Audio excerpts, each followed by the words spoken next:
Sa mundong ito, walang tama o mali. Tanging lakas at kahinaan lamang. Sa paningin ng malalakas na tao, ang tagumpay o kabiguan ng anumang sitwasyon ay palaging kanilang sariling pananagutan.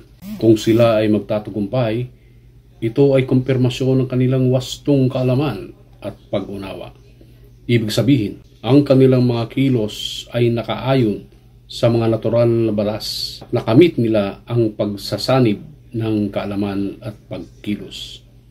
Sa kabilang banda, kung sila ay mabigo, ito ay nangangahulugan na may pagkakamali sa kanilang kamalayan, pag-unawa, o sa mismong esensya ng kanilang ginagawa sa sandaling yaon.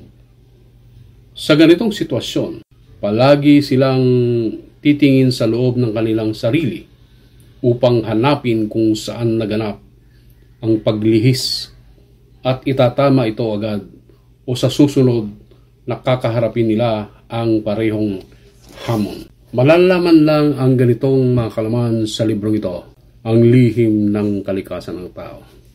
Sa librong ito, marami kang matututunan.